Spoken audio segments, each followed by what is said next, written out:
Good morning, ladies and gents. Welcome to another Mr. Businessman. Today we're going to be talking a little bit about types of ownership, and we are living in crazy times, as I always say. And we've got some pretty mental stuff happening in the news between yesterday and today, so we'll be looking at that at the end of the stream as usual. I hope I am finding everyone well and to some extent happy. I think a lot of people will still be in bed at this time, to be honest.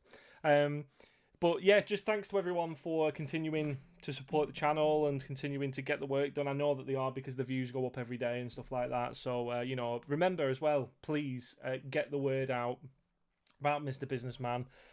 Share it with friends, share it with anybody who's interested in business, anything like that. It's not just for my specific class. It really is to sort of help anybody out who's got an interest in business or anything, because at the end of the day, we're all in the same boat here, aren't we? So there's no benefit to sort of keeping ourselves to ourselves. We're going to jump straight in today with types of ownership. It's the second topic that we would have covered right at the start of the course, but it's one of the most important as well. Probably one of the reasons why we do it so early on, but it does fall sort of early on in the spec as well, so that's why we sort of cover it. So we're going to talk about that. Let's get straight to it, shall we? So here we are. Types of ownership. I'll just take you way back when, really, of when we started talking about this, and you might not even remember that far back. Sort of right back in September time when we would have talked about this. One of the most sort of important topics, because it's all about, when we're talking about AO4 and we're talking about applying things to context, it really makes it difficult if you don't understand the context of the types of business. And lots of people forget to put these in answers. So let's get straight to it. All right. So a couple of things that we're going to look at is the legal structure of different private sector businesses organisations, including sole traders, partnerships, private and public limited companies. We're going to explain what they are, explain the advantages and disadvantages. That bell in the background is the cat, by the way, still sat on there. Evaluate the factors affecting the choice and legal structure of a business. Explain the main feature of non-for-profits, another one that people tend to forget, and evaluate the importance and impact of legal structure for the various stakeholders. I always come back to those stakeholders constantly. Let's move on. So, really, really quick. It should be dead easy this for you now. It should literally be, off the cuff really, really quickly. So name 3 different types of businesses. Identify 3 aims of a business may have. Is the NHS a business? Why? Is this college or the college that you go to a business? So 3 different types of business: Nike, Apple, Samsung. Okay?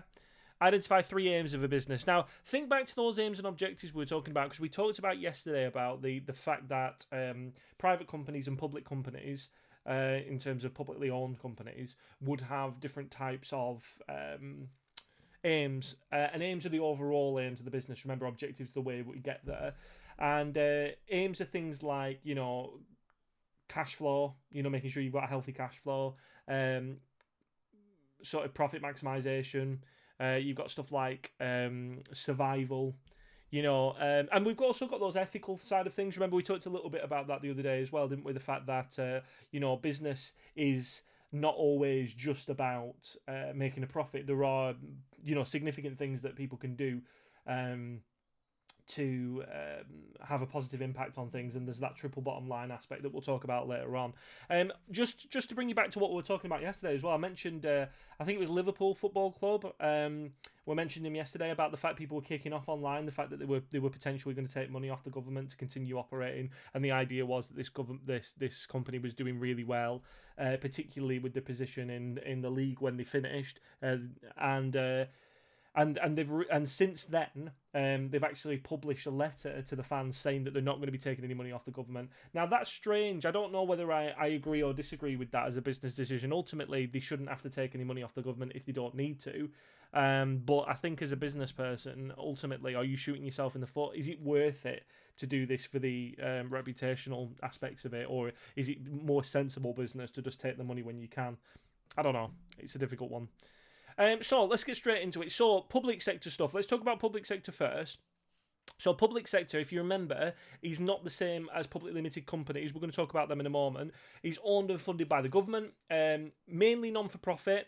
There are very few for-profit ones. There used to be. There used to be stuff like, British Gas, British Rail. That used to be sort of publicly owned, and it was for profit to an extent. It was to make a profit for the government, but mainly non-for-profit. Things like the police, things like the ambulance service, things like the fire brigade and things like that. Provider of public and merit goods, and examples education, BBC, that kind of stuff. Although interestingly enough, the BBC, the strange thing is whether the BBC is actually going to continue in the same format. They were talking about potentially getting rid of the TV license that everybody has to have, that basically funds the BBC, and getting some kind of tariff on broadband instead. I don't know. Does it really matter? It's the same tax. It doesn't really matter what you call it, as long as the BBC continue to operate and they are some kind of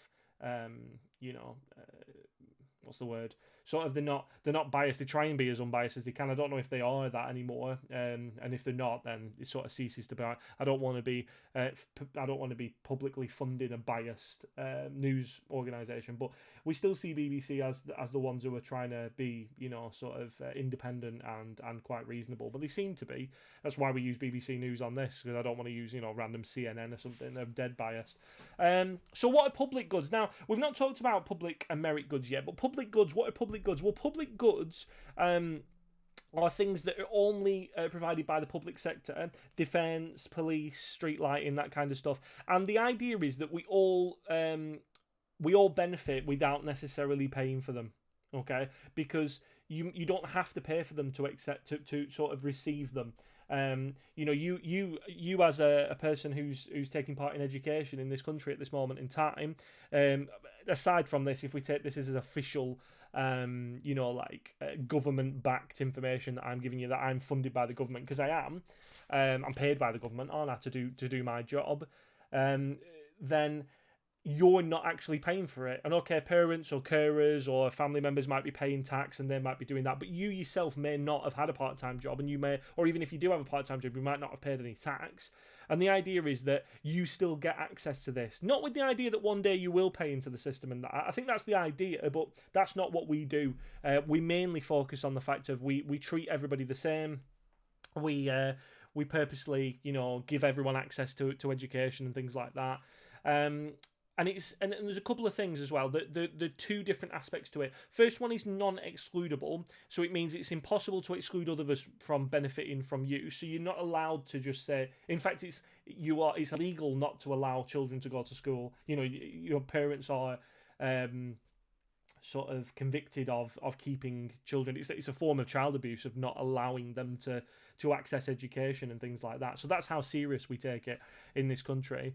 And also non-rival, so consumption by one individual does not reduce the amount available to others. And this is the big one, because if you remember, a hell of a lot of people in this country look at public goods, things like education, things like the NHS, and they get angry at this idea of it being non-rival, that consumption by one individual does not reduce the amount. This is what Brexit was about. This is what this immigration thing, people are obsessed with being anti-immigration and stuff like that.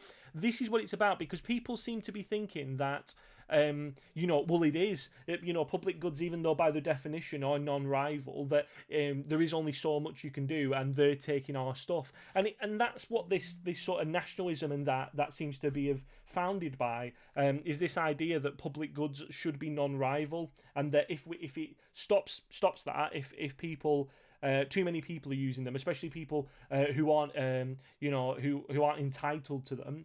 Because all that nonsense here about people, oh yeah, they're NHS tourists, they just come to this country to use the NHS. That's not how the NHS works. That's not how our system works. And if it is the way our system works, then the system's wrong, not the people. Fair play to the people. If you can come to if I could go to a foreign country and have a really, really expensive, remember, life-saving stuff done to me for free that I wouldn't be able to afford if I stayed at my place. It's not like getting a breast augmentation or something like that, or a boob job as they like to call them. It's not like that. We're not doing it for cosmetic reasons. We're saying people are going to different countries to get life-saving operations, and we're angry about that because how dare you use our stuff? And I don't think that's how it works anywhere, to be honest. I don't think it's anywhere near as simple to get access to these stuff as people are making out. But they're the two ideas anyway. So the non-excludable are possible to exclude other people from it. You can't decide, no, you don't get access to the NHS, no, you don't get access to education. Everybody gets it.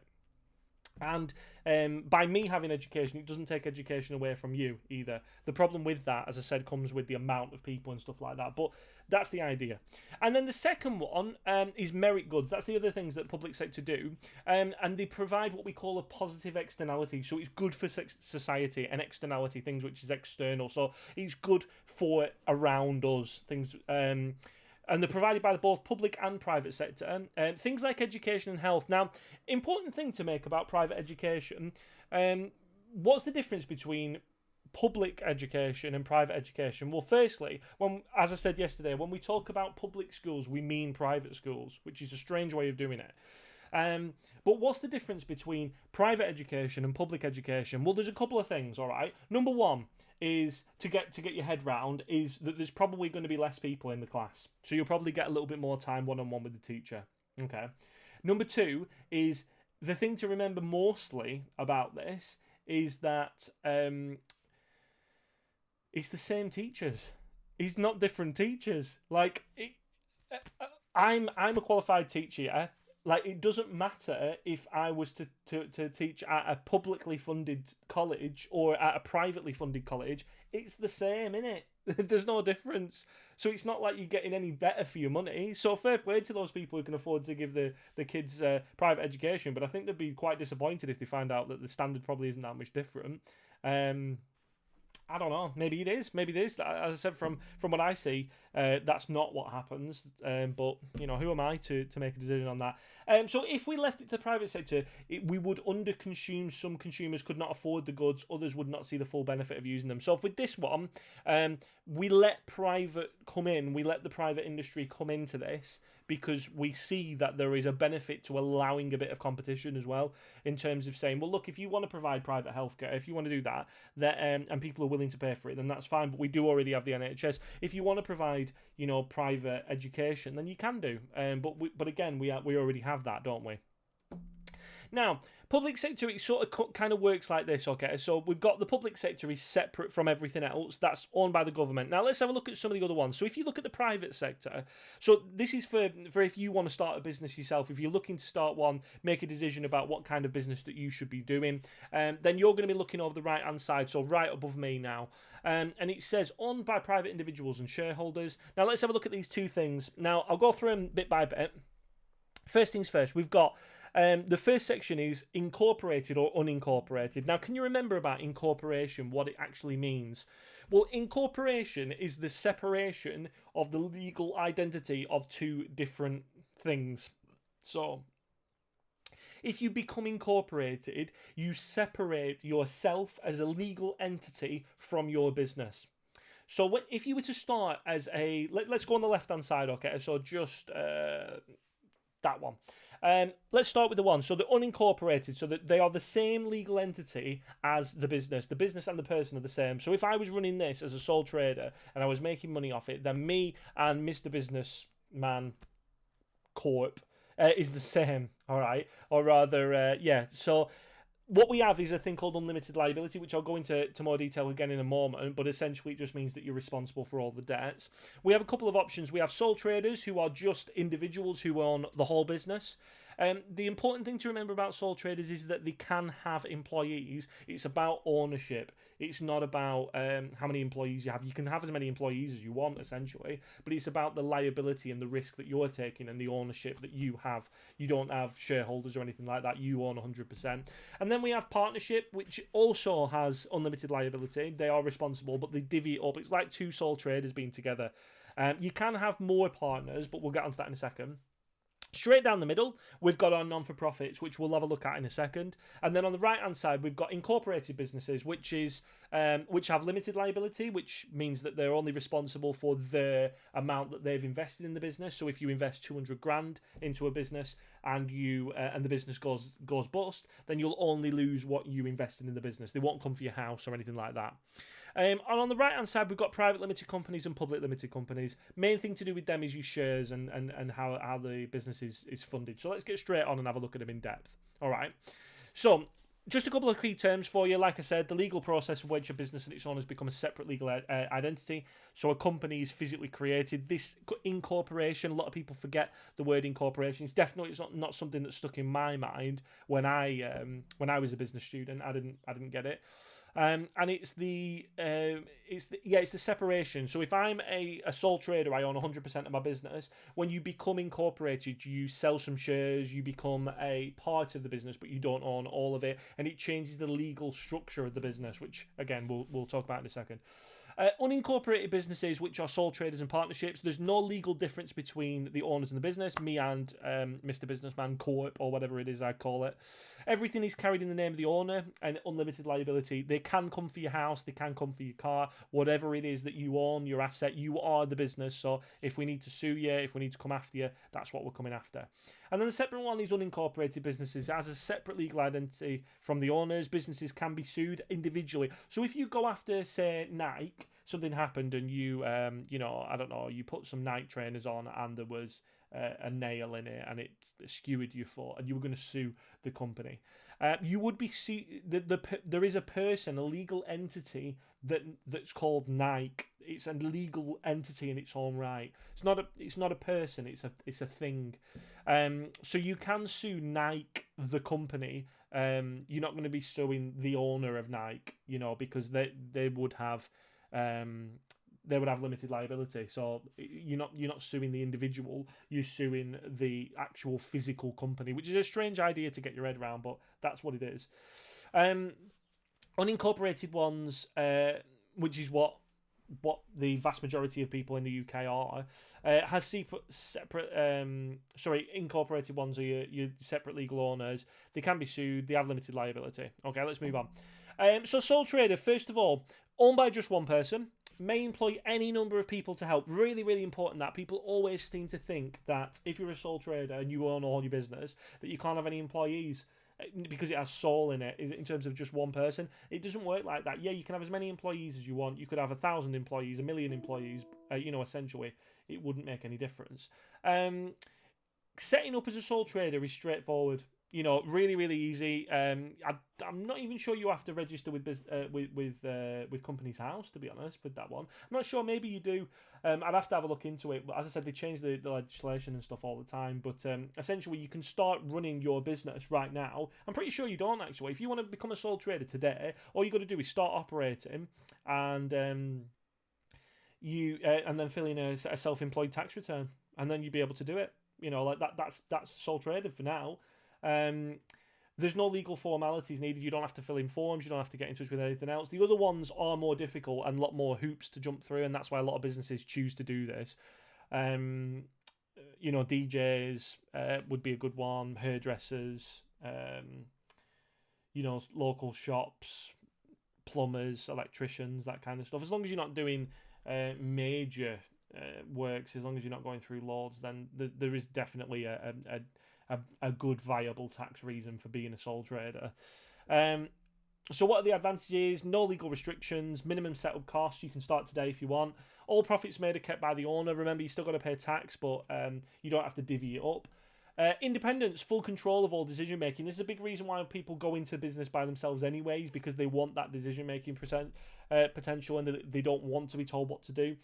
Flexibility to sort of take time off when they want, to take holidays when they want, to do what they want. What you'll find is about business owners is they think that people really want to I think when people start businesses they think, what I'm going to do is I'm going to spend loads of time at home and I'm going to do all this. They don't realise how much it takes up their lives. A lot of people don't want to go on holiday when they're business owners because they're going to leave the business. Essentially, it becomes like the baby. It's a really big thing to them. and they're very rarely thinking about anything else, that they're constantly thinking about that. Because if they take time off, they're not making money, are they? So they've got to constantly be thinking about it. Personal service to customers, a lot more. You get to have a one-on-one thing with them, don't you? You get to know these people a lot better than just a faceless company. And able to be your own boss, which is one of the reasons that people go into this, isn't it? Okay.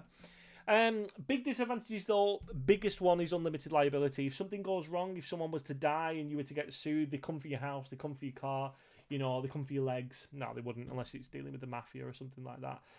Big risk. It's more of a risk because you've got less of an expectation for you to provide any documents or anything like that to sort of. You don't have to provide documents for Companies House to warrant your existence as a business, but I think the actual going through the process of registering with Companies House and stuff like that makes you spend a little bit of time maybe considering your business a little bit more than if you're a sole trader, where you might just jump into it without much thought.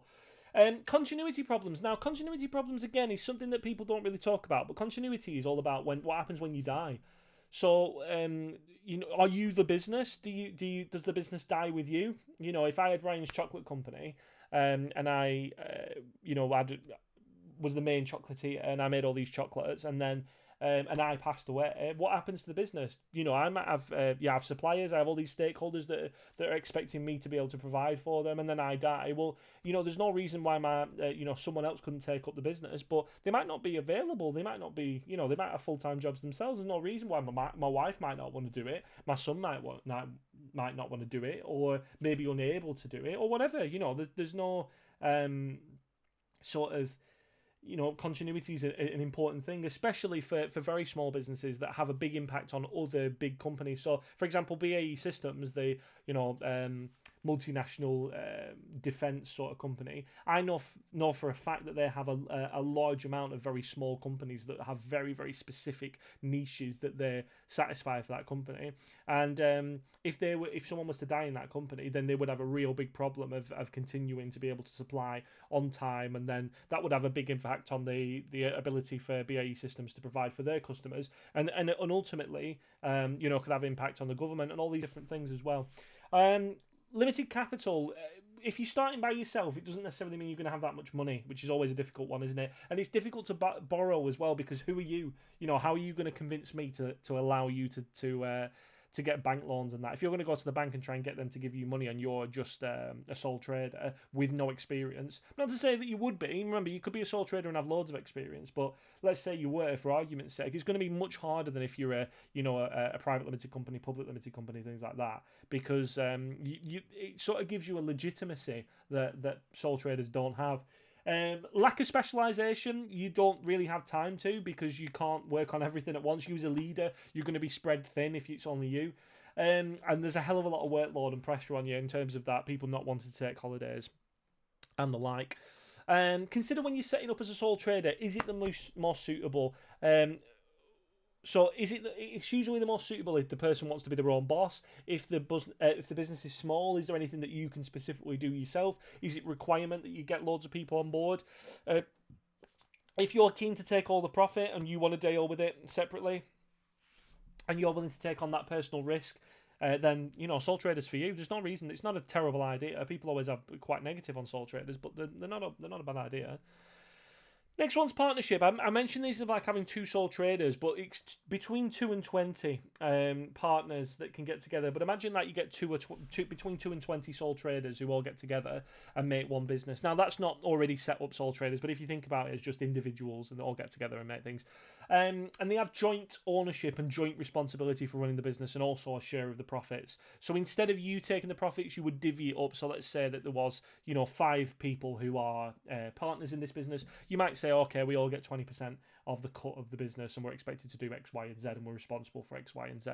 The problem with this one, although it is the most common type, the issue with this one is they still got that unlimited liability. So if something goes wrong in that business and they come for your house, then they can equally come for the person any of the partners. You're all equally responsible for the business. It doesn't really matter, oh, I've only got 2%, I've only got 5%. Well, ultimately, you've still got unlimited responsibility. It's not limited by the amount that you've put into the business.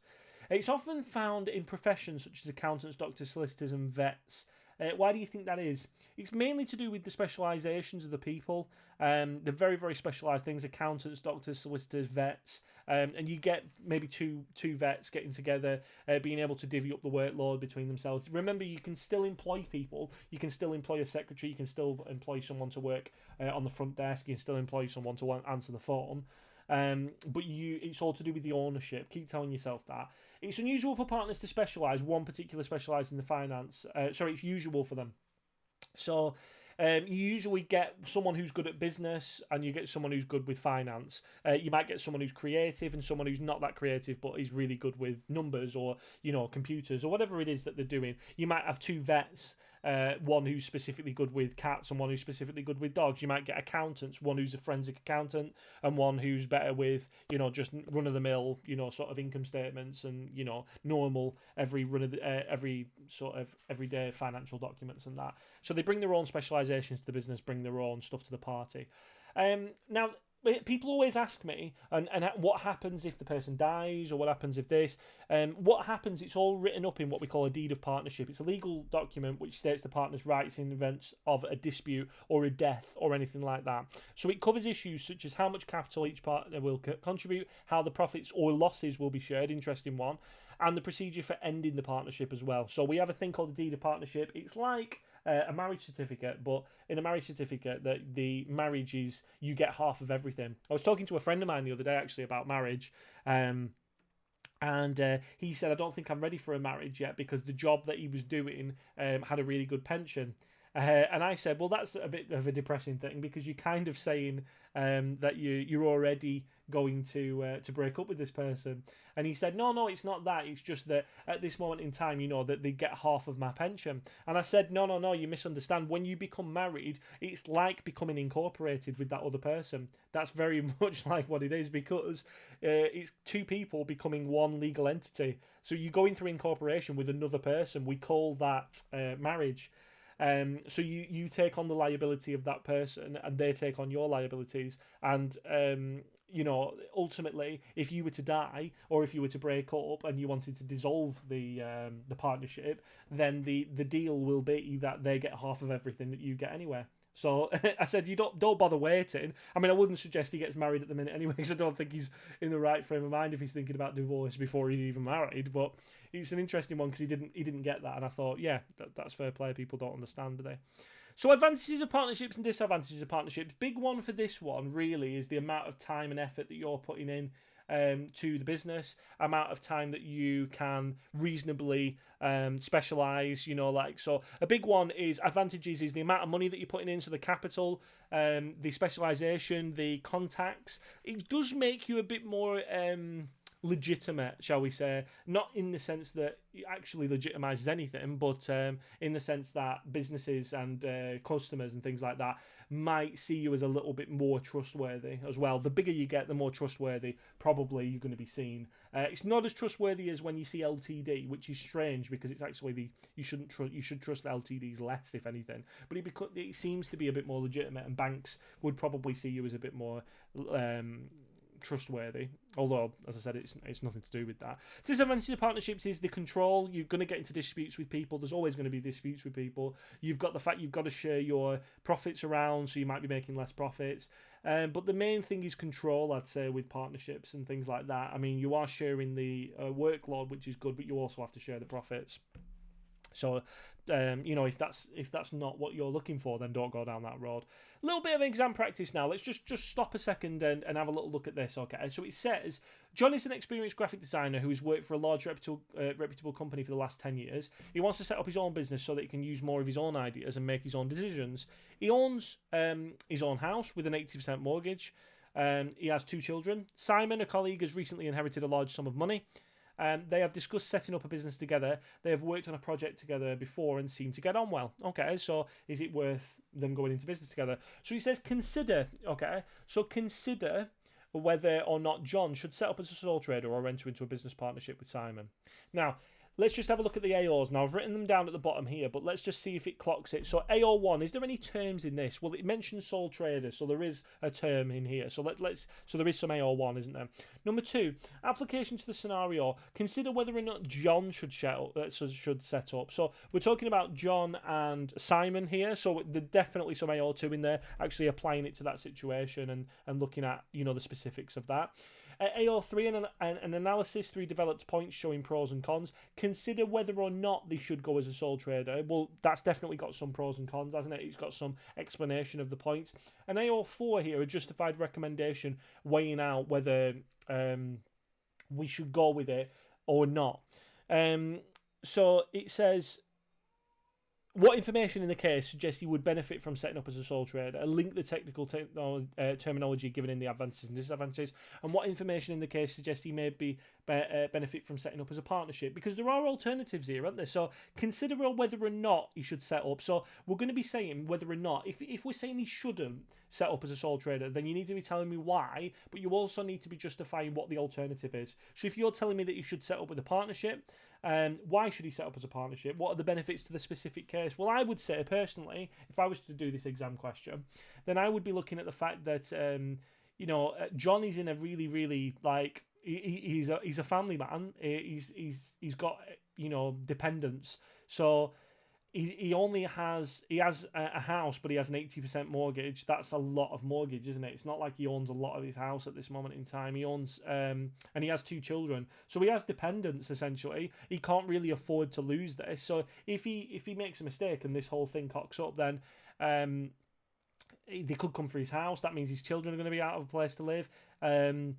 And he's going to be without. It's not like he's going to be doing particularly well in general. Whereas if he goes with Simon, who he knows he works with in general, then he can share that risk out, can't he? Making it a little bit less hopefully less likely to fail, but secondly, less likely to come for his stuff. If they do, then they'll have to take some of Simon's as well. Does that make sense? I hope it does. For AO4, we've got to be looking at that with pros and cons door. Think about a conclusion. So tell me about it. Tell me why you think you should. Tell me why you think you shouldn't, and then give me that justification at the end. 9 marks. Remember, 1.5 minutes per mark. So for this one, you should be looking at about 15, 16 minutes, something like that, to answer that question. That's what you should be sort of doing. If you're trying to get better at your exam technique, remember the only thing you can do is practice. Time yourself doing it though. That's the best thing to do, is actually time yourself while you're completing the work, and then that will give you a better representation of what you can actually do in that amount of time, isn't it? Okay, let's move straight on. This is the way I would physically do it. Point one benefit of being a sole trader.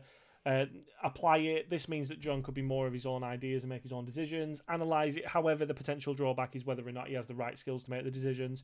That's all I'd do. But I'd just literally start off like that. I'd do the opposite of that one. So my next one would be all about how there would be negatives to it in terms of like potential profit sharing and things like that. I'd then go on to the benefits of partnerships and things like that, and doing exactly the same thing but with partnerships instead, and then your conclusion.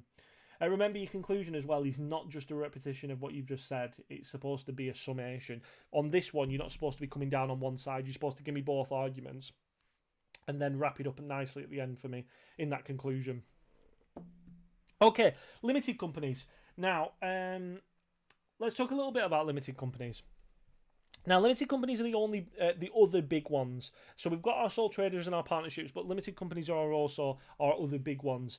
And what are limited companies? Well, they've gone through incorporation. They've separated themselves out from the person, the legal identity. So it's like they've divorced themselves almost from the person. They're 2 separate entities now. And they are called private limited, which we see as LTD, or public limited, which are PLCs. People get them confused, but after a while you will get it. The main thing people get confused with these is public limited and public companies. Public limited companies have their own legal identity. They're owned by shareholders. They pay corporation tax, and they are not owned by the government. Public companies are owned by the government. That's the big one. That's the big difference between them. So if you can get in your mind public company, when we say public company, if it's owned by the government, that's nothing to do with shares or anything like that.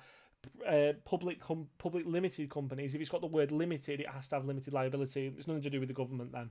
Okay, so let's push straight on and have a look at them. So public limited companies then is an organisation which has gone through incorporation. They trade the shares on the stock market. Now there's a couple of different stock markets. The main ones are New York Stock Exchange. We have the London Stock Exchange, and I'm pretty sure there was a Hong Kong one. Correct me if I'm wrong, but I think there is. But the main one's the New York Stock Exchange and the London Stock Exchange. There's different stock markets that you can. So if you heard of the FTSE 100 and stuff like that, that's the top 100 companies that are on that stock market at that time. But PLCs can trade the shares in the stock market. The UK are the two main stock markets. We've got London Stock Exchange, LSE, is the main one for big businesses, and we've also got the alternative investment market, which is called AIM for smaller companies. You never really hear about that. It's not really, you hear about the big businesses. You hear about the London Stock Exchange. Shares on these stock markets are freely bought and sold. And why is that an issue? Well, a disadvantage for this one is the fact that you can't control who buys your shares. If a competitor wants to come in and buy your shares, if you say you issue some shares, right? So you're a business and you say, right, I want to carve my business up into shares. I want to sell some of it off, sell some ownership off. So instead of me owning 100%, I'm going to own 60%. I'm going to sell 40% off to whoever wants it. Okay. So then it goes onto the stock exchange. So if you're a PLC, so it goes onto the stock exchange, and people on the stock exchange go, does anybody want to buy any of these? And people say, yeah, all right. What are you selling them at? And then people buy and sell them, and that's what makes the price fluctuate. And then what we do is we get the money from it. We get the capital called share capital, and we're able to invest that into our business, and it's pretty good. And we have shareholders that we have to give dividends to. Dividends, if you remember, are the payments that we make to these people for having the shares. But it's in real terms, it's an opportunity for us to be able to get access to cash, depending on what's going on in the economy and stuff like that. So, as an investor, investing in PLCs, you can go and invest in a company, see how they're doing and things like that. You can pull your money out when you want, but you've just got to be careful with investing in companies because you can lose all your money as well, depending on how that company does. Big one at the top, advantages of public limited companies though. The big one is access to finance. Public limited companies are the largest type of business. They're usually seen as the most reputable. It's usually the easiest for them to get access to cash because they can just sell some shares. A big issue is though that if you sell too many shares, then your competitors can just buy you. So instead of trying to take you on, imagine if Adidas and Nike were going toe-to-toe, constantly fighting each other. Well, if Adidas, which I'm pretty sure are a PLC, I think they are, I know Nike are, but let's say Adidas are, for argument's sake, I'm pretty sure they are, but let's say that they sold a hell of a lot of shares, okay, so they sell the dominant, like the controlling stake of the company, then there's no reason why Nike couldn't come along and buy up the controlling stocks in that company. So essentially, you don't need to fight them anymore because you own them. You don't, or in real terms, you own them anyway. Like you can do what you want. They have to do as they're told because you're the major shareholder. And you could go in and you could pull the business to bits and stuff like that. So you could do a lot of damage. That's one of the big disadvantages of it. So the main one I'd say is definitely access to finance, but the main issue with it is that worry of not really having full control over what happens for that business. The other one that other people have in this country are private limited companies. And private limited companies are called LTDs, and they tend to be quite small, and they're often family owned. The reason that is because the shares can only be transferred, it should say B, not E, be transferred privately, and this means that all your shareholders have to agree to it. This is a problem. This is why a lot of them are family-owned companies, because you have to get everybody's agreements to actually be able to bring anybody else in on the business. So if you say, "Oh well, I want to bring my brother in on the business," then if you go to your family and say, "Oh, are we all right to bring John in on this business?" then they might go, "Oh yeah, well he's part of the family, isn't he? So yeah, of course we can do that." But if you were to do that for other businesses, and it's just a group of investors or it's just a group of friends, they might not want to bring anybody else in. It's not the same as a PLC where you can force your way. Where you can force your way in. Private limited companies require everybody to be on the same page. The directors of the firm tend to be the shareholders and are involved in running the business. So if you're not a sole trader or a partnership, the next one up from that, when you register the company with Companies House and things like that, and you have to go through a lot more jump through hoops to get this organised, and you have to there's a lot more legal expectation on you to provide tax returns and stuff like that, or to provide documentation when required every year. That's another reason why people don't really prefer to keep themselves to themselves in terms of sole traders and stuff like that. You don't have to publish your accounts, whereas with your limited companies, there is a legal expectation for you to do more of publishing accounts and to jump through those hoops and things to do it. So I hope that makes sense, really, of what the benefits and disadvantages are. The big one for this one, though, is your ability to access finance. Businesses and people tend to think that private limited companies are more legitimate. Although, strangely enough, an advantage to the private limited companies is you have limited liability. A big one for that, isn't it? The fact that you actually you're not completely controlled by it. You have a limited liability. You can only lose what you put into the business. So if you invest 100 grand, then that's the most that you're ever going to come out. They can't come for your car and things like that, which is an important thing to remember. As long as you haven't put your house or your personal assets up for security, which a lot of businesses do actually, which is a stupid thing. They actually circumvent their own limited liability by using their own personal assets as security for the loans. Which is one of the reasons why don't do that. If you need to get a loan for your business, don't put your house up for it. Even if you've got limited liability, use your limited liability. But that's a big one for private limited is your ability to seem more legitimate. Even though, as I said, to a consumer's perspective, if you actually know what business it is, I'd say private limited companies are less trustable, if anything, because even though they're larger and they have to jump through those hoops and stuff, sole traders have unlimited liability, so there's nothing they can, you can take them on. They are themselves, you can sue, you can take them down, you can personally bankrupt them as individuals. With these kind of companies, public and private limited companies, you can't do that. Just another one. Let's have a little look at this one. So, and then we've only got non-for-profits, and then we're done. So keep with me. All right, we've got probably about another 15 minutes. Let's just finish off. So it says, evaluate Neil Druston's decision to change from operating as a sole trader to setting up as a private limited company. Now, with this one, Dutson Rocks, you should have it in your books in terms of the actual question. But let's have a look at the actual question. So what is the question asking? Well, the question's asking you to give you an evaluation. So what is an evaluation? Evaluation is AO4. Evaluation Neil Dutson. So if it's evaluating Neil Dutson, then it must have AO2 as well. A change from operating as a sole trader to setting up as a private limited company. I think you could argue with this. You've either got AO1, AO2, AO4, or you could potentially have AO1, AO2, AO3, AO4 for this one. You could.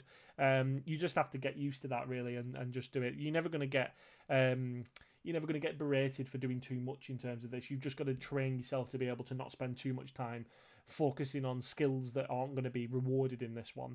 So he says, using the mark scheme, create a model answer. Well, this one, you can have a go at this one if you want to try and do a model answer and things like that. But what I would do for this one is I would be looking at 2 points for and 2 points against. Remember, it's an 8-mark question. Extend the points into arguments and conclude with an evaluative recommendation. What does the recommendation depend on? Is there anything else you would consider? Don't forget that significance to the point, significance to the situation. It's one of my favourite things to say, but it's really important as well, isn't it? Keep looking at the situation, keep replying to the situation, keep looking at the significance to the situation. Now, this is literally what I would do to get that really good AO4 in. How would the factors law affect the choice of legal structure for the business? This is how it would. So how would it affect the individual? The cost, would it cost a lot to do? Remember, it's more costly to set up a private limited company, especially a public limited company. Those are only the biggest companies. So private limited companies are more expensive. You do have to pay to actually do it.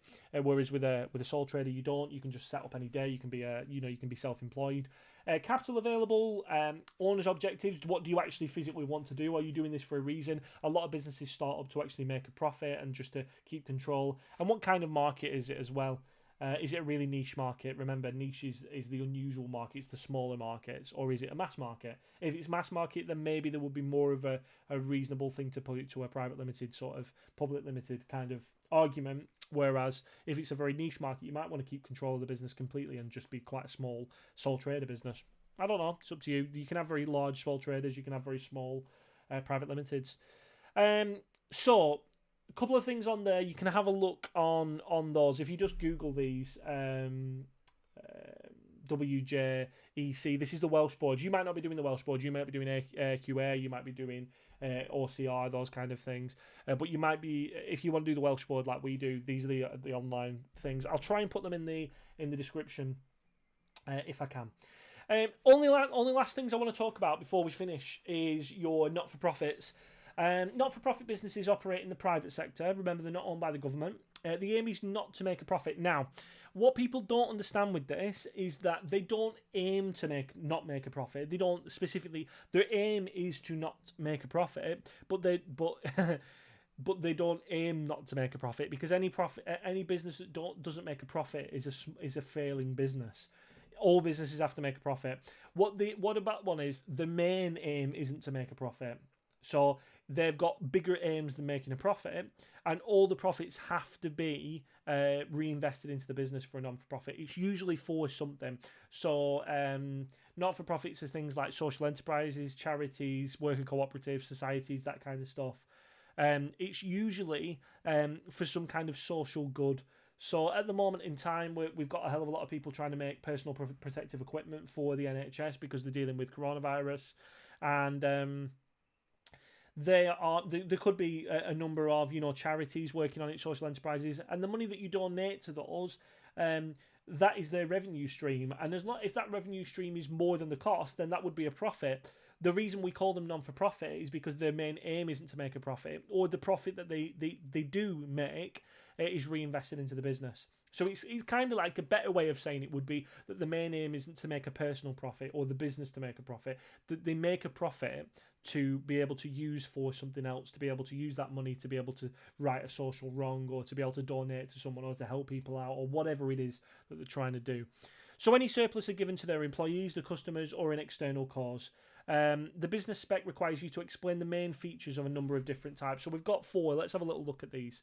So first one's charities. You've probably come into contact with them, Oxfam, that kind of things, British Heart Foundation. Charities are established with the aim of collecting money from individuals and spending it on a cause, which is usually specified in its title. Now, do people get paid to work at charities? Yes.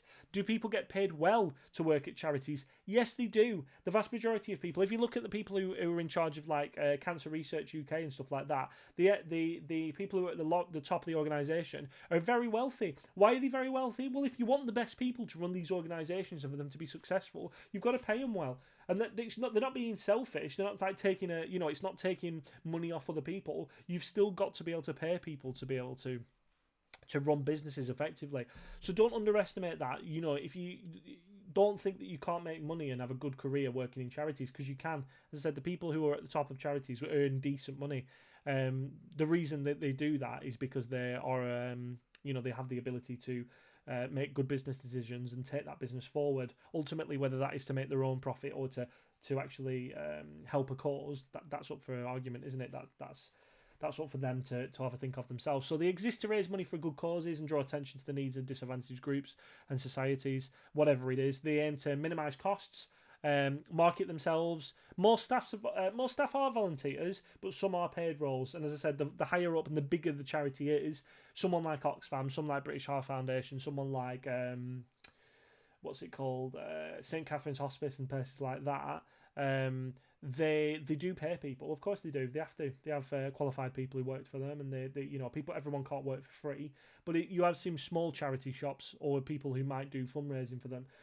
They do it for free just because it's a good cause. But they still have to. So if charities are registered, they don't have to pay tax. And there has been a lot in the past where people have tried to register as charities to try and avoid the situation of paying tax and things like that. Naughty. Cooperatives. Now, cooperatives are also known as mutuals, and a worker cooperative is a business owned and democratically controlled by its workforce. So the business is jointly owned by its workers. Now, the most famous ones of these are the Co-op and John Lewis. It's the same company though. So John Lewis is the sort of the department store version of that same company. But they are co-ops, and they help each other out, in terms of the idea is that instead of being a PLC or an LTD, that co-ops distribute the shares to the employees. So you get dividends, you get payments, you get bonuses based on your, amount of time you've worked there, how many shares that you get from the business. And you can't invest in these businesses. If you wanted to go and buy some shares in John Lewis today or a co-op, you can't. But if you work there, then you can get access to them, because ultimately the idea is that people will work harder for a business which they themselves are directly an owner of. And it works. As I said, Co-op has done well. There has been times in the past where people have actually, Co-op has gone to their employees and asked for the employees to not be paid that month, and can we pay you next week? Can we have a little bit more time to pay you because we're doing badly at the minute? And weirdly, because the employees feel part of it, have said yes, and actually gone with that. So I don't think many people would go with it. But co-ops are an unusual one, and people, like being part of them. They're very proud of that fact. I like the idea myself. You can't have all businesses running co-ops, but actually getting people's buy-in from that is a good one. It makes you feel part of it. And he says, creating and maintaining sustainable jobs, improving the quality of life for the worker members. We call them worker members because they're all workers who work for the company, but they're also members of the co-op, members of the cooperative. Allow workers democratic self-management and promote community and local development. So the idea is that it's a lot more democratic. It's a lot more you will have your own say. We still have management. We still run the business as a normal business where we have bosses and things like that make decisions. But ultimately, as a part owner of the business as well, that you have a right to have a say in things, and you get more involved and things like that, rather than at the end of the year giving all the money, all the profit over to external stakeholders, external shareholders who have just give you some money. You physically working in that business and you do well in your job might end up with you actually getting a big payout at the end of the year because the business has done really well. So it's a good one to keep in mind. So I think we've been through that. Some of the negative aspects of being of a worker cooperative, though, it's harder to get access to cash. You can't just sell some shares. And in terms of from the workers' perspective, there are also a lot of advantages, but it's harder to keep control of people. It's a lot harder to have, aims and objectives. We're all singing from the same hymn sheet. Let's go this way. Everybody follow me because it's more democratic. But there are a lot of positive aspects. In terms of from the workers' perspective, it's a lot nicer place to work. Hopefully, it's a lot nicer place to work. Negatives, you've got the idea that. Businesses might not be as easy for the business to continue when they haven't got as easy access to finance and things like that. In a worker cooperative, they will contribute to production, be involved in decision making, sharing the profit, usually on an equal basis. It depends on the company, it depends on the person, but usually they don't try and get away with I'm getting 20%, you're getting 5% because blah blah blah. It will be no, you get a percentage because you're an employee, and all employees get the same percentage. It's that idea of it's owned by the workers and it's run for the benefit of the workers. And it provides some capital when buying a share in the business. Now I will put this in as well. I think there's a link to a little thing about work cooperatives at Co-op there and just basically what they do. But we are nearly finished, so let's just push on and get nearly done. One of the last ones that we're going to talk about is social enterprises. You might have forgot about these, but social enterprises are a booming organisation structure. They are a big one that's up and coming at the minute. They are a business with a clear social objectives and are becoming thriving in a number of industries and sectors of the economy. Social enterprises trade to help solve social problems, improve communities they operate in, and improve the environment. Many social enterprises aim to make profits from selling goods and services to the open market, but then instead of paying dividends, they reinvest the profits towards achieving the social objective. So it's a bit like a charity, but not the same. The biggest ones that you will remember for this one is probably things like The Big Issue is a good social enterprise. They're not a charity. They are there to make a profit, but they help out homeless people, don't they, by giving them a job, by giving them things, and they do have expectations of them, but they try and help them get back on their feet. Social enterprises should have a clear social and/or environmental mission set out in the governing documents. generate the majority of their income through trade. Things like the Body Shop as well. I don't know if the Body Shop actually is now, because I think the Body Shop is owned by, is it L'Oreal or someone like that? And they were seen as quite a negative influence on Body Shop, but Body Shop was, when it was first done, this kind of fair trade, that's social enterprise, that kind of stuff. Reinvest the majority of their profits, be in the interest of the social mission, be accountable and transparent. So getting people in foreign countries to get a fair wage for their work is a social enterprise, isn't it? Helping homeless people off the streets, but they're still doing job. If you look at the guy who owns the Big Issue, I'll see if I can find something. I said I'll try and put it in the description for you if you want to have a look later. But one of the biggest things that he said when he made the Big Issue is he said that I made the Big Issue to pay my mortgage. He didn't start it. He thought it'd be really good to help homeless people out, but he didn't start it to specifically do that as just his main mission. He did it to pay his mortgage, and then if he can help people on, then great. That's the really important thing to remember about your charities and your social enterprise and things like that. Don't forget that they have to make a profit, they have to make revenue, they have to be successful, they have to manage the business well. If they don't, it doesn't matter what kind of business it is. A business that doesn't make profit is a failing business. All right. Now it says here, we'll have a quick look at this because we're nearly done. Yeah, we've literally got. Yeah, we've got one more slide after this. So let's have one more. We know we've done hyper, exam prep today, haven't we? So let's just finish this one. It says the Saith Seven Stars, is a social enterprise which operates in the Welsh Cultural Centre at the heart of the town of Wrexham in North Wales. I've been there. They did a big Comic-Con recently. And it opens its doors to the public in January 2012. The centre houses a cafe, bar, offices and meeting rooms which generate income for the organisation. The aim of the centre is to provide a place for social gathering and promotion of the Welsh language through Welsh cultural activities. It is a place to meet people, exchange information, and through the activities based at the centre, promote a united, friendly community for supporters, learners and speakers of the Welsh language in the area to keep up a safe next generation for them to inherit. Explaining your own words, Saith Serum is why it's classed as a social enterprise. So what you should be doing for that one is you should be looking back at what the main features are of it. So it's called the Seven Stars. Does it have a clear social mission? Well, yeah, it does. It has a clear social mission because it is trying to get people to appreciate and use the Welsh language and understand it more effectively. Does it generate the majority of income through trade? Yes, it does, because it has the bar, it has the cafe, it has the offices. Does it reinvest the main majority of its profits? Yeah, it does. Does it accountable and transparent? Well, yeah, they're very obvious about what they're trying to do, aren't they? Can you see how you do it? Really, really easy one, that one. So literally just, I'd say two paragraphs, two small paragraphs about what it is. Got an itchy nose today. Two small paragraphs just explaining what you have to physically do to why it's a social enterprise. I'd just pick two of them and go with that. Okay. Now, final one that we're going to talk about today is societies.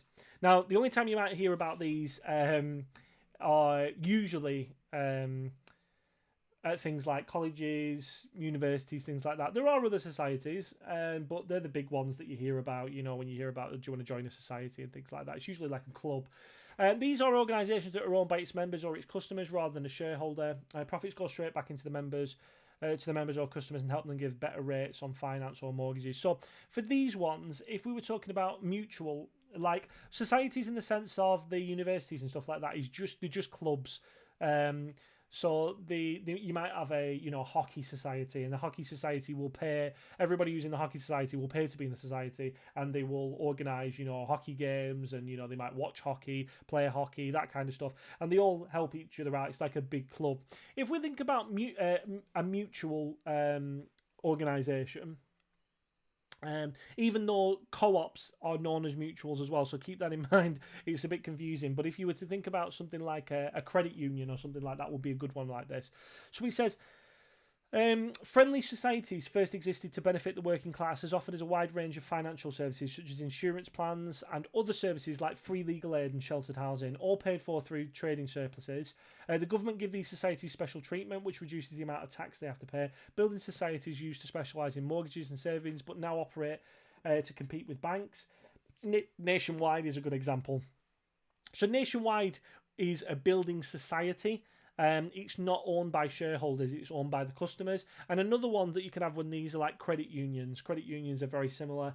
I'm not going to go into loads of detail about what credit unions are and things like this because it's not really on the spec as much as the rest of them are. But if you're interested, I would definitely go and have a look into them. The main premise is that the idea is that they're owned by real people. The credit union is sort of organised by normal sort of run-of-the-mill people rather than banks who have to make a massive profit. Credit unions will be willing to take less of an income and give you opportunities to be able to borrow things because it's run by the members for the members essentially. So they might be able to give you things, and the idea is that you help each other out essentially, and give each other props for that. And that, ladies and gents, is our types of ownership for the day. I know that it's been quite intense. I'm interested to look at what's been going in the news. We'll just spend 10 minutes now, if that's okay with you. Have a little look at what's happening in the news because it's going crazy at the minute, isn't it? I don't know if you saw as well, trimmed the old beard. I hope you like it. I trade it specially for you, because I make it look good, obviously. So let's have a little look at, the news. There he is. Why is it doing that? Let's have a look. Can I make this a little bit smaller for you? You can see my nice, Sonic the Hedgehog back. That right? Okay, so it says this is the big one. This is the big one for today. Is Boris Johnson's in intensive care? I don't know if you heard about this. Boris Johnson spends the nights in intensive care after symptoms worsen. It says Prime Minister Boris Johnson has spent the night in intensive care at Central London Hospital after his coronavirus symptoms worsened. Mr Johnson, 55, is in very good hands, said the Foreign Secretary Dominic Raab, who's been asked to deputise for the PM, which means that basically he's the acting PM at the minute, isn't he? He said world leaders have sent messages wishing him well, and he said he had persistent symptoms on Sunday and moved to intensive care. He was moved as a precaution so he could be close to a ventilator, which takes over the breathing process. And he said the Prime Minister is not on a ventilator. He has received oxygen support. The problem with this at the minute, and the problem with the current situation of this is you can't trust what they're saying. I don't think that is precautionary. That is crazy. Boris Johnson is in a serious situation. You don't put someone in intensive care, precautionary, do you? So at the end of the day, this is what remember. This chap, this guy was the one who was saying a couple of days ago how he was shaking people's hands who had coronavirus and people are going to lose loved ones. As I said, I don't like Boris Johnson. I'm the first one to put my hand up and say I can't stand the man, but I wish him no ill will. I really don't want him to die. I don't want him to get ill.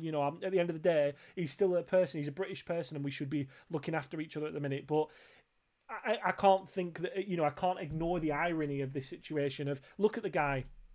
He goes around saying that, I don't mind shaking everyone's hand, and, people have just got to make their own decision, and look at, and now he's got it, and now he's on a he could be on a ventilator soon. As I said, maximum things to the guy, get well soon from Mr. Businessman, but ultimately, please understand that this is not a joke and take it seriously. Maybe if we'd have responded as a country a little bit faster, we wouldn't be in this situation that we're in at this moment in time.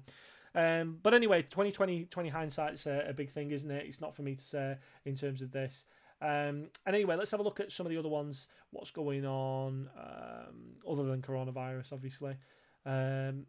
Petrol prices. This is a big one. I don't know if you've seen this. This is going to have a big effect, though. This is going to have definitely a big effect on a lot of different things. Why is petrol price nearing £1 a litre? It's supply and demand. What do you mean? Why is it? It's purely supply and demand. So we're not going out and using petrol, so they're having to put the price down to try and stimulate sales a little bit. It's price elasticity at the end of the day, isn't it? We're trying to push it up a bit, but it's not really affecting people because people aren't going out to do things. It says the cost of petrol in the UK is approaching £1 a litre for the first time since 2016. Some filling stations around the country have even been reported offering petrol at less than £1. That's amazing. That's fantastic. I wish this carried on.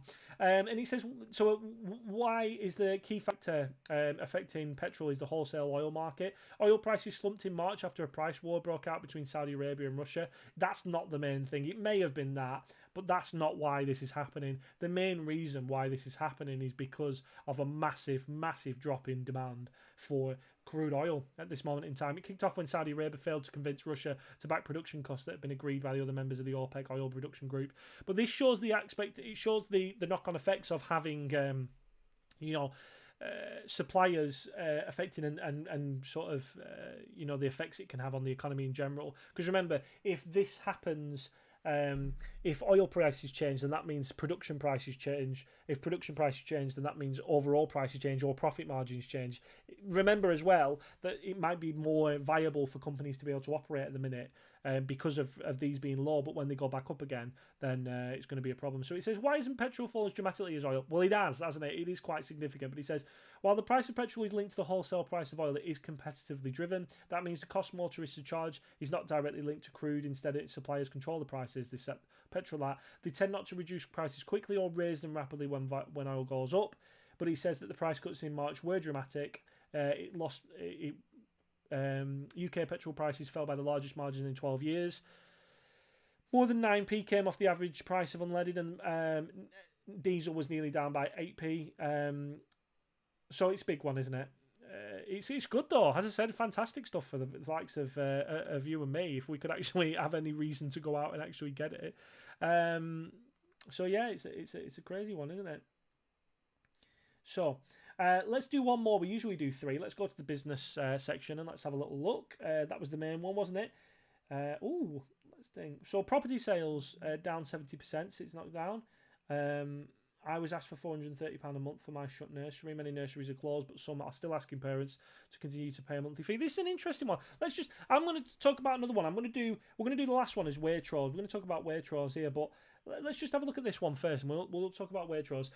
It says here, Forest Charity, 30, was told she would have to continue paying 80% of her 2-year-old son's nursery fees to hold his place in the coming months. Like millions of parents, she'd always taken him out of their East London nursery because of government guidelines, so she didn't feel she had to pay anything. We asked them whether or not we would be applying for the government's worker retention scheme and the other financial support, but they were really unclear. Lots of parents complained that they said they would drop the fees by another 40%, but we still don't feel that was right. So we said we would pay for March and then review the situation. To her surprise, the nursery emailed back and said it was going to be taking her son Zayn off the register, suggesting she'd been ungrateful. I was really upset. I felt like my son was being penalised for something that was beyond his control. Now, nurseries say that they're struggling because as small businesses, they can access the government's Corona Loss Job Scheme, which 80% of the workers' salaries are put on paid leave, as well as one. But many say that is not enough.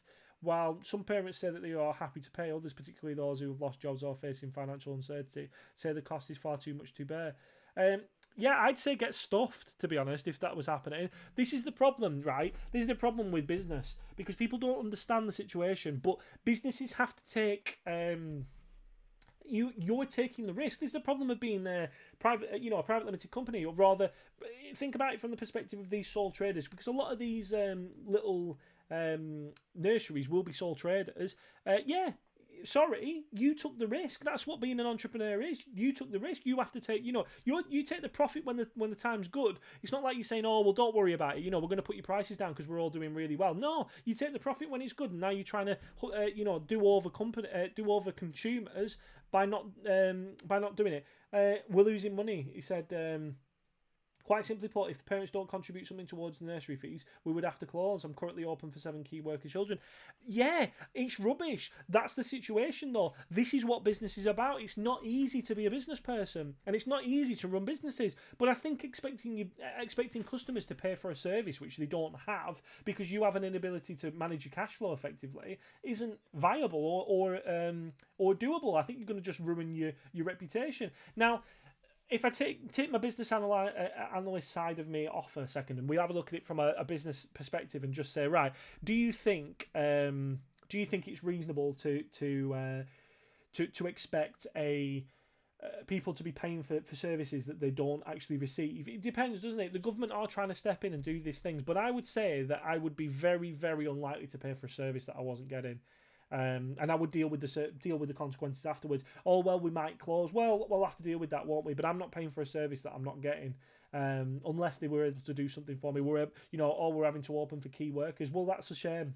But again, that's not my liability. This is the problem with taking liability for businesses on. Once you take that liability on, you are responsible for it. Yeah, that's the problem, isn't it? So I'm sorry if I sound really cold, I sound really negative towards these people, but it gets on my nerves because the way they're talking is like they're being hard done to. You think, yeah, the situation's grave. We're in the middle of a global pandemic. It's terrible. But to start having a go at your consumers and start thinking that they should be responsible for your cash flow is a bit off, really. I think it's not very sensible. You should be looking at alternatives. Okay, and we'll finish off today with having a look at little Waitrose thing. So what Waitrose saying? So Waitrose are a co-op, by the way. Sorry, I said co-op and John Lewis is the same one. It isn't John Lewis. It's John Lewis and Waitrose are the same company. Co-op, it is a co-op, but John Lewis and Waitrose are the same company. Both co-op businesses. So Waitrose as well sort of treat the staff pretty well. Waitrose has pledged to reverse a policy where workers self-isolating because their family had to make up their hours order at a later date. Cheeky. The company said, we're really sorry we got it wrong. We've listened to our partners and changed our policy. Interesting as well, considering that they're a co-op and you'd think that they would be listening to them. You know, it's surprising that they've done that because you'd think that they wouldn't be, you'd think it would be the bigger companies, the PLCs and stuff like that, that'd be doing things like that. Worried Waitrose worker had warned the BBC that customers and staff were being put at risk by the coronavirus crisis through their bank system, which has demanded the hours be recouped. Partners who are self-isolating without symptoms and unable to work will no longer be required to time bank any of their time. Instead, they will be on an authorised paid absence from day one. The firm has expected staff to recover time they took off for sick family members. Its time bank system meant some people will continue to show up for work, putting people at risk. It's a difficult one. It was a silly thing to do that. I think that we need to pull together at this stage. Businesses are the ones who are paving the way, but ultimately it comes down to being able to pay the bills and things, doesn't it? These are frontline workers. We need these people in businesses and stuff like that. But ultimately, if they need to be off, we need to be respectful of that as well, don't we? I'm in the same situation. As I said, my 1-year-old is on the high risk sort of section, so I'm not allowed to be at work, but I need, at the end of the day, I've still got bills to pay. Luckily, where I work is brilliant about stuff like that, so they understand and they do that. But I've definitely seen other colleges and other schools that are not being anywhere near as bad as effective and reasonable about stuff like this. Says here, power is no protection from harm. It's a good point. Anyway, we will call it there for today, guys. Thank you very much for joining me, and we will be back on it again tomorrow, where we will be talking about the next one on the list of stuff. I hope it's useful, as that really is a useful technique going through these things. And if you are new to Mr. Businessman, if you are new to the channel, please subscribe, like it, show your friends or whatever it is. Let's get the word out there and protect some people from losing opportunities due to coronavirus and stuff like that. And then I will see you all tomorrow. Okay. Peace.